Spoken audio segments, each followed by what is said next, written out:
আয়াত ৮ وَإِذَا مَسَّ الْإِنسَانَ ضُرٌّ دَعَا رَبَّهُ مُنِيبًا إِلَيْهِ ثُمَّ إِذَا خَوَّلَهُ نِعْمَةً مِّنْهُ نَسِيَ مَا كَانَ يَدْعُو إِلَيْهِ مِن قَبْلُ وَجَعَلَ لِلَّهِ أَندَادًا لِّيُضِلَّ عَن سَبِيلِهِ قُلْ تَمَتَّعْ بِكُفْرِكَ قَلِيلًا إِنَّكَ مِنْ أَصْحَابِ النَّارِ।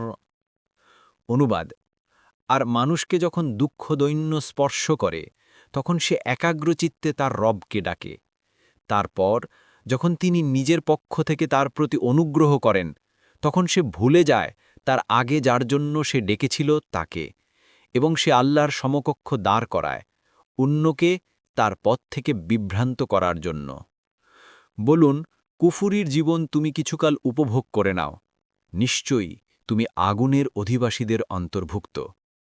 পরবর্তী তাফসিরে যেতে ভিডিওটি শেষ হওয়ার পূর্বেই এই বক্সে ক্লিক করুন। ভয়েস বা উচ্চারণে অনিচ্ছাকৃত ত্রুটি ক্ষমাসুন্দর দৃষ্টিতে দেখবেন ইনশাআল্লাহ।